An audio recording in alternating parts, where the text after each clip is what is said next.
Dear Patriots, before the news starts, please subscribe to our patriotic channel by clicking the subscribe button. Give us a thumbs up to this video. Don't forget to leave your opinion below in the comments section. Share the news on Facebook and Twitter so you friends see it. Thank you. Hero sniper Chris Kyle's widow just told the NFL players exactly what they needed to hear. There are not many people in our country who don't know the name of the legendary American sniper Chris Kyle. Well, Chris may be gone, but his wife Taya Kyle is alive, well, and heartbroken at what the NFL has become. You see, Taya and Chris were both big lovers of professional football. They saw it as a great uniting of Americans from all backgrounds around something we all care about. They honored our nation and our troops for a few seconds at the beginning of every game. Then they kneeling started. Last weekend Taya found her breaking point when many of her beloved teams decided to kneel and disrespect the fallen American heroes like her husband. She wrote a letter to the NFL with a message that all Americans need to see. If you ever want to get off your knees and get to work on building bridges, let me know. She summed it all up pretty well, reminding them about all the good they can do for their community during the off-season. And now, play football and honor our troops. You have a lot of strong guys. I am sure in the off-season a lot of them could build some pretty big bridges if they care enough to do the hard work. That would involve getting off their knees and getting to work though. I can do it while I raise 2 kids as their only parent and work through the greatest pain of my life. Let's see if they can do it for the issues they say they care so much about. If you all think it's high time this whole kneeling during the anthem thing ends, then let the NFL know it by sharing this everywhere. America will fight back.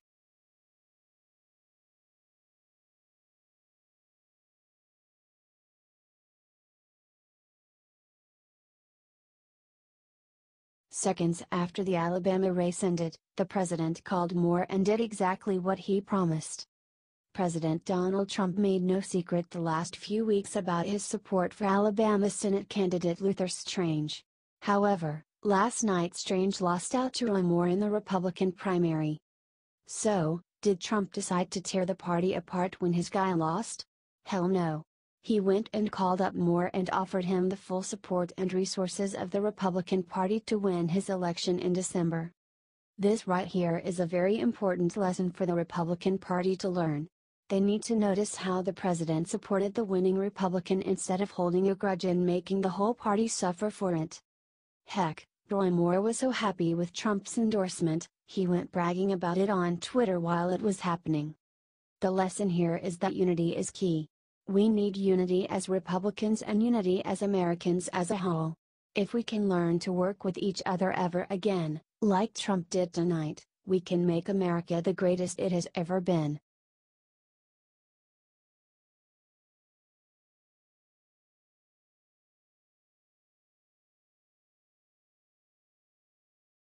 What Usain Bolt just sacrificed for Trump stunned the entire world.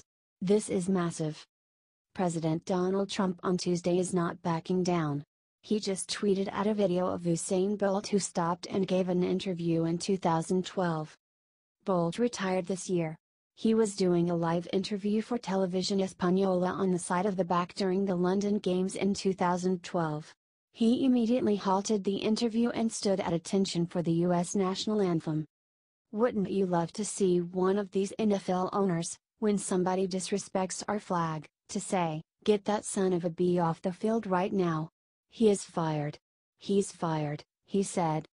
Share this if you think it's embarrassing that a Jamaican shows more respect to our anthem than our own athletes do.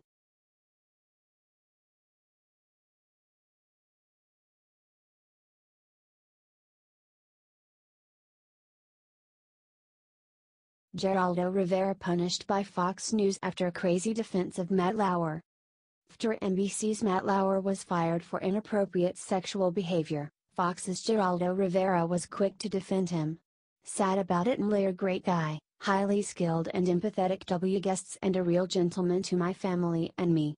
News is a flirty business and it seems like current epidemic of #sex harassment allegations may be criminalizing courtship and conflating it predation. What about #Garrison Keillor? Tweeted Rivera. A jerk's a jerk in dating. Hashtag sex harassment should be confined to situations where superior imposes himself on subordinate who feels unable to complain because of power of perp or feared consequences to victim's employment. Shouldn't be used to get even bad bosses or hated exes, tweeted Rivera. Fox News was not happy with Rivera's tweets. Geraldo's tweets do not reflect the views of Fox News or its management. We were troubled by his comments and are addressing them with him, they said. However, the situation gets worse. An interview from 1991 has gone viral of Bette Midler accusing Rivera of sexual assault. Geraldo and his producer came to do an interview with me in the 70s, the early 70s. And this was when he was very sort of hot. And he and his producer left the crew in the other room. They pushed me into my bathroom. They broke 2 poppers and pushed them under my nose and proceeded to grope me. I did not offer myself up on the altar of Geraldo Rivera. He was unseemly. His behavior was unseemly, she described. Geraldo wrote an apology for his comments. Reaction to my tweets today on hashtag sex harassment makes clear. I didn't sufficiently explain that this is a horrendous problem. Long hidden harassers are deviants who deserve what is coming to them. Often victims are too frightened to come forward in a timely fashion. I humbly apologize, tweeted Rivera.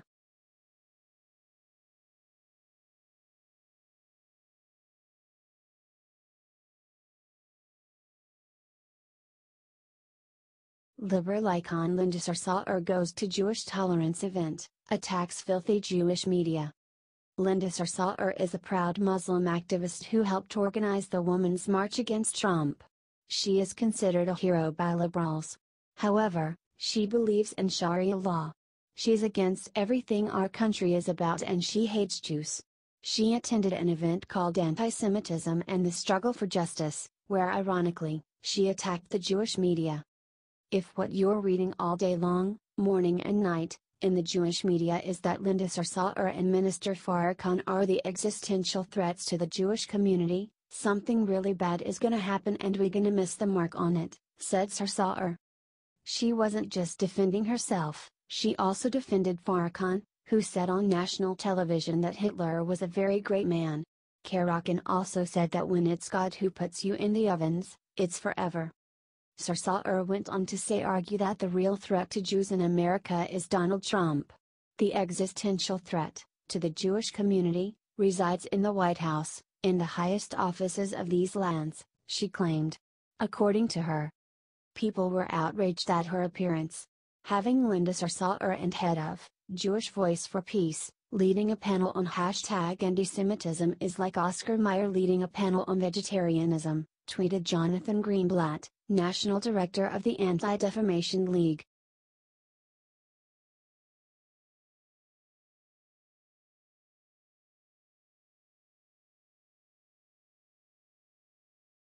CNN's Ana Navarro accuses Trump of having Alzheimer's or dementia. CNN, who gets very defensive when they are accused of being fake news, has accused President Trump of having either dementia or Alzheimer's. One of the two. Doesn't matter which. Does that sound like a real news station to you? Ana Navarro, CNN's self-proclaimed Republican who is actually a liberal in every sense of the word, released a segment called Is President Trump Fit to Serve? I can tell you from an untrained eye, it looks weird. It makes me recall people who have early onset dementia, it makes me recall people who are in the early stages of Alzheimer's. His constant repetition, he goes back to the same themes over and over again. He continues repeating the same lies, the same fabrications, picking the same fights, claimed Navarro. He's been going on with the NFL now and the athletes for months. I don't know what he's going to do when football season is over. Start picking on what? Kindergartners? Said Navarro, like there is any comparison to calling out millionaire football players disrespecting our flag and kindergartners. Look, it is weird, his repeated lie on the number of, on the electoral vote, on illegals voting, on the inaugural crowds. It is downright weird. And to look the other way and pretend that this is normal is to be in absolute denial, said Navarro.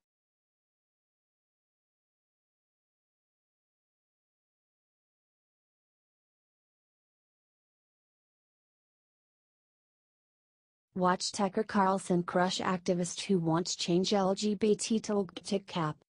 Tucker Carlson crushed an activist who wants to change LGBT into LGBTQ cap. This is not a joke, people. The crazy acronym apparently stands for lesbian, gay, genderqueer, bisexual, demisexual, transgender, transsexual, two-spirit, intersex, queer, questioning, asexual, allies, pansexual, and polyamorous. Well, the tolerance police have a lot of power here in America, in case you haven't noticed, but they're even stronger in Canada.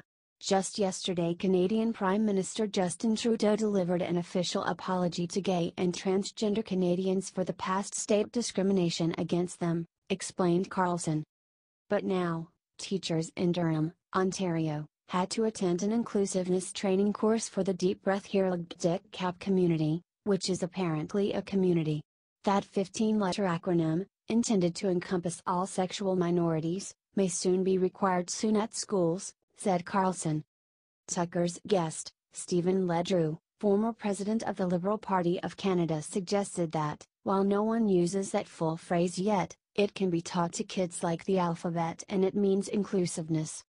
Well, generally shortened to the LGBTQ, which is the community, and there's a few extra ones they've added in there. But, no one goes by that. Maybe that's to teach kids the alphabet or not, but generally it's referred to. The Prime Minister referred to it yesterday in the House of Commons during his apology as LGBTQ. Some people don't know what it means. They know it means inclusiveness. It's a good thing. It's a question of tolerance, said Ledrew.